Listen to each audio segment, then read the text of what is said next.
Nah, jangan lupa untuk subscribe YouTube channel Metro TV News dan juga nyalakan notifikasinya.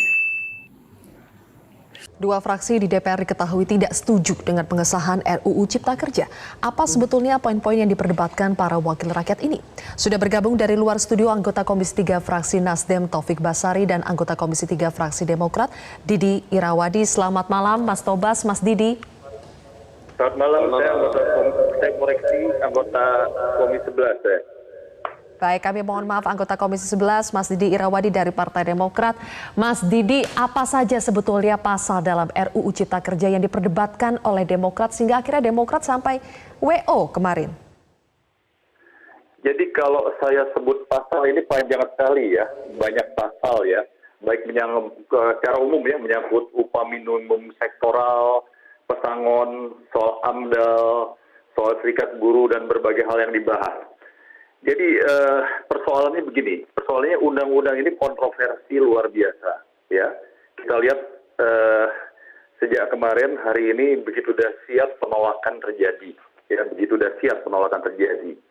Sebab Partai Demokrat itu berharap masih dibuka ruang-ruang diskusi, ruang aspirasi, ruang musyawarah, ya, sehingga aspirasi dari kaum buruh, dari para pekerja, dari para berbagai pihak ini bisa kita sampaikan lagi, kita perjuangkan. Nah, kemarin itu persoalannya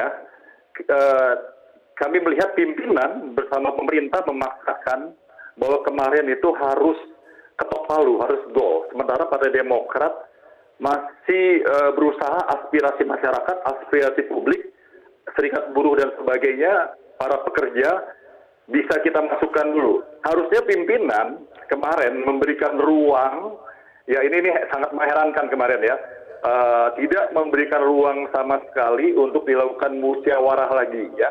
Musyawarah lalu lobby-lobby. Biasanya kami pengalaman lalu-lalu ya, di masa lalu saya ingat pada saat jadi anggota DPR 2009-2014, ketika terjadi penolakan luar biasa pada saat itu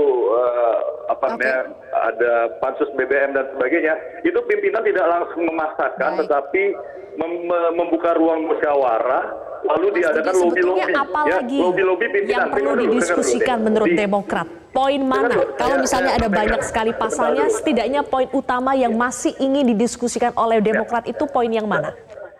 Sebenarnya ini cacat prosedur yang kemarin. Harusnya kalau dibuka ruang itu tidak langsung dimaksakan ketok palu, kan kita akan kasih masukan-masukan ya, masukan-masukan yang dari serikat buruh dan sebagainya. Yang paling bagus adalah ditunda ya, ditunda, kita undang lagi para stakeholder ya, para stakeholder itu kita undang. Persoalannya sekarang kan begini nih ya, persoalannya begini. Sekarang ini sedang pandemi corona ya. Pandemi corona, Presiden sendiri sudah menyatakan, nah ini sikap pemerintah sangat ambigu ya.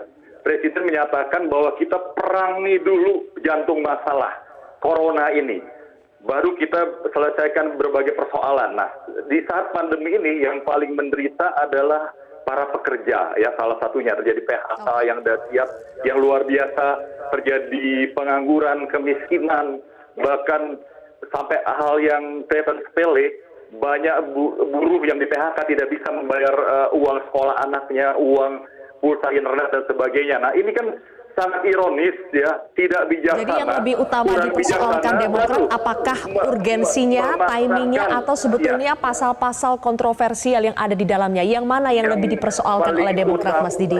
Ini kombinasi semuanya ya, termasuk timingnya ya, waktunya harusnya ditunda dulu. Kan nggak ada salahnya ditunda ya. Kalau alasan katanya ini agar investasi masuk ya, investasi ke negeri ini masuk. Nggak benar juga alasannya. Saat ini mana ada investasi yang masuk? Semua negara-negara yang menjadi mitra Indonesia di luar negeri sedang menyelamatkan diri masing-masing dari corona ini. Saya harus berikan kesempatan kepada Mas Tobas untuk menanggapi Mas Didi. Ada dua poin Mas Tobas yang saya tangkap dari Mas Didi tadi. Ini persoalan timing dan juga persoalan pasal-pasal. Apakah memang selama ini tidak cukup ruang diskusi, ruang aspirasi, dan apakah kemarin kita terlalu memaksakan untuk harus ketok palu kemarin itu juga? Ya, sebenarnya apa yang disampaikan Mas Didi itu sudah kita lalui bersama-sama ya, bagaimana kita coba mendialogkan dengan buruh, kita coba membawa aspirasi buruh ke dalam proses-proses pembahasan. Sayangnya saya juga heran ya, kenapa kemudian Demokrat baru menyampaikan hal ini pada saat ini ya, setelah di ujung. Sementara kemarin saya ikut semua dalam pembahasan, itu juga tidak melihat upaya dari Partai Demokrat untuk memperjuangkan yang selama ini menjadi aspirasi buruh. Kalau dari Partai Nasdem, kita sejak awal dari bulan April ketika raker pertama kita sudah nyatakan bahwa kita meminta agar pemerintah untuk mengeluarkan klaster ketenagakerjaan dari RUU, dan Demokrat pada saat itu juga tidak bicara apa-apa. Kemudian di dalam proses pembahasan ketika klaster ketenagakerjaan ditunda, kemudian dibahas di paling terakhir, saya juga melihat daftar inventarisasi masalah yang disampaikan oleh Partai Demokrat di dalam proses pembahasan itu semuanya isinya tetap. Artinya apa yang diajukan oleh pemerintah pada saat itu disetujui, didukung oleh Partai Demokrat. Tapi ya itu sudah berlalu lah. Saya hanya menyayangkan saja kenapa disampaikannya pada saat ini. Kenapa nggak bersama-sama Partai Nasdem ketika pembahasan misalnya kita bertarung. Nah, salah satu hal yang misalnya sudah kita lakukan ya, kalau kita bandingkan antara draft awal dengan naskah terakhir, itu memang sudah banyak hal-hal yang berhasil kita perjuangkan untuk hak-hak buruh ya, seperti soal hak cuti, hak menikah, meninggal dan sebagainya, yang tadinya hilang, tadinya dihapus, kita dorong untuk kemudian masuk kembali, dan itu bisa diakomodir.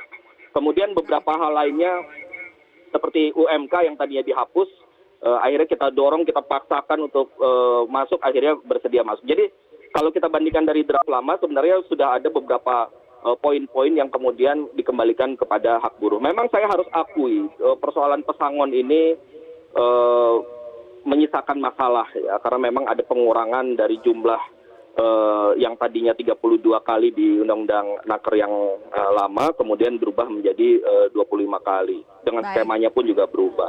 Nah, tapi memang ada persoalan pesangon yang menurut Mas Tobas ini masih menyisakan. Tapi saya ingin Mas Didi merespons terlebih dahulu ya, sebelum kita masuk ke poinnya tadi. Kenapa Demokrat baru menyampaikannya di ujung kalau menurut Mas Tobas tadi? Ini keliru besar. Jangan Metro TV lalu percaya itu, keliru besar. Ya, Demokrat pandangan mini fraksi jelas sudah menolak. Lalu pembahasan itu nggak benar kalau dibilang seperti Mas Tobas katakan ya.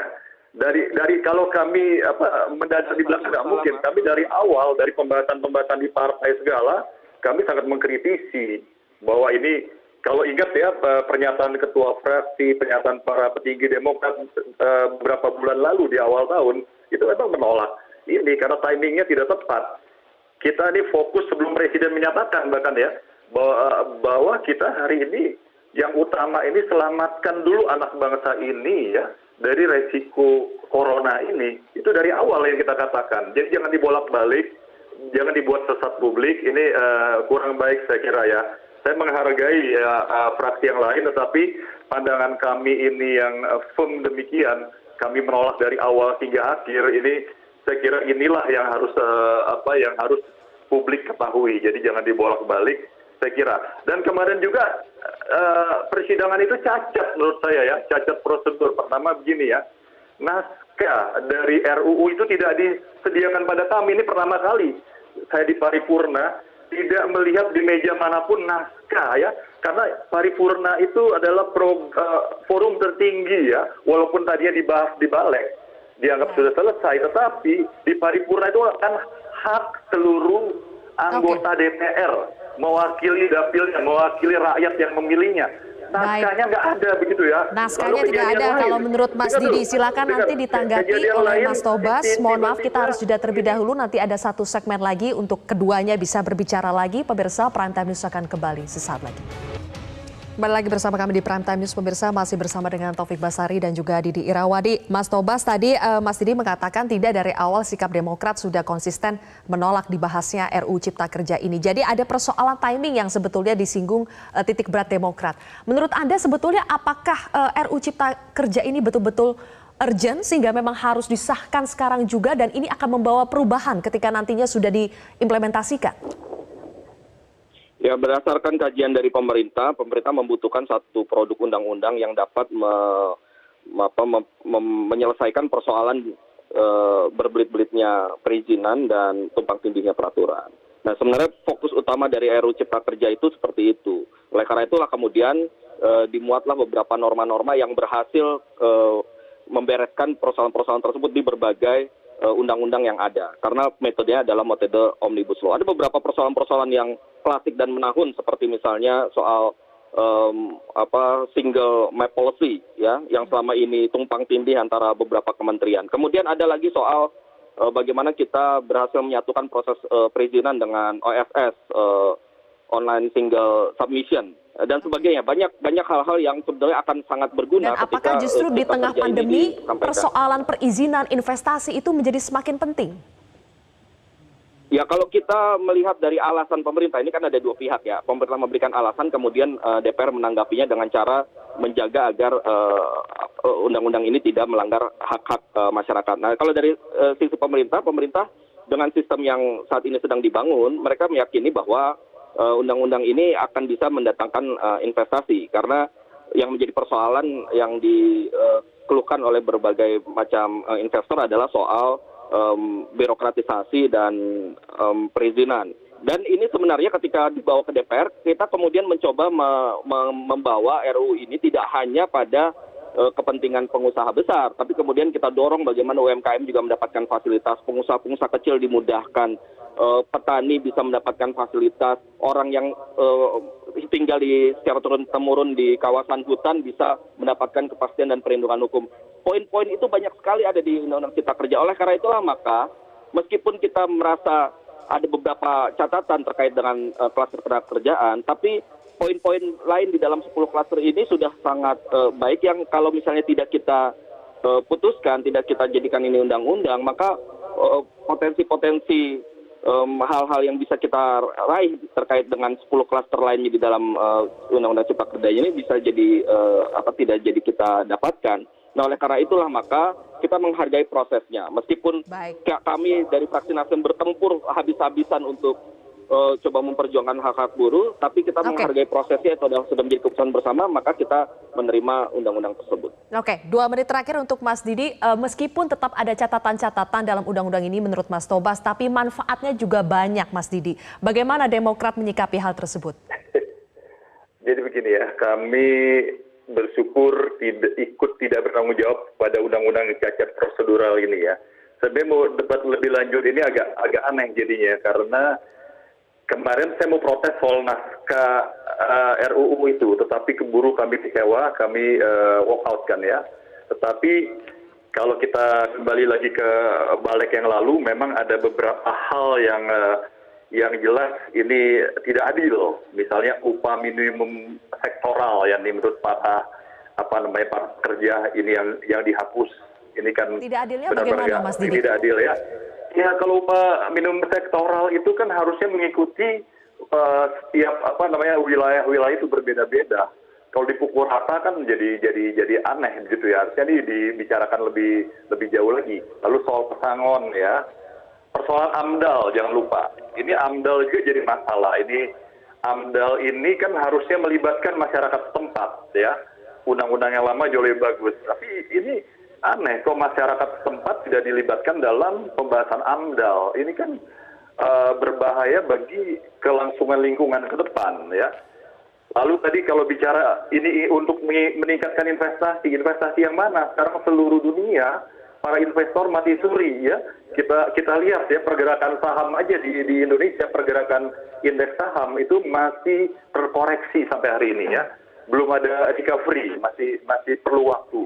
Bahkan Sri Mulyani mengatakan pertumbuhan ekonomi, Menteri Keuangan, minus pertumbuhan ekonomi. Jadi alasannya memaksa kemarin ya, memaksa harusnya kan tanggal 8 juga itu ya di paripurna, memaksa kemarin tanggal 5, lalu di saat pandemi begini, ini kan jauh dari keadilan, jauh dari prinsip-prinsip yang adil bagi semua pihak ya, adil bagi semua pihak, adil bagi kaum buruh, pekerja, adil bagi pengusaha juga ya. Tapi di sini yang paling dirugikan tentu para pekerja dan kaum buruh. Jadi Oke, jawaban terakhir Mas Tobas seperti apa? Ya sekarang kalau menurut saya adalah bagaimana kita mengawal implementasi dari undang-undang ini. Ada beberapa ketentuan-ketentuan mengenai kerjaan yang nanti memang akan diatur di dalam PP. Dalam proses pembahasan ya sebenarnya Demokrat ikut tapi tidak apa ya sudahlah itu sudah berlalu lah. Tapi gini, proses-proses yang tadi disampaikan oleh Mas Didi itu sudah kita jalankan ya. Bagaimana kita berdebat, bagaimana kita berargumentasi itu sudah berlangsung ya. Nah, oleh karena itu sekarang adalah bagaimana kemudian perdebatan, permintaan-permintaan agar norma-norma yang ada di dalam undang-undang ketika nanti dimasukkan ke dalam peraturan pemerintah itu tetap normanya tidak berubah dan tidak berkurang, itu yang sekarang harus kita kawal. Ya, bagaimana kita meminta agar pemerintah membuat PP yang benar-benar sesuai dengan harapan masyarakat. Kita kawal lagi. Baik. Jaminan hukum. Terima kasih Mas Taufik Basari, anggota Komisi 3 Fraksi Nasdem, dan juga Mas Didi Irawadi, anggota Komisi 11 Fraksi Demokrat telah bergabung bersama kami di Prime Time News hari ini.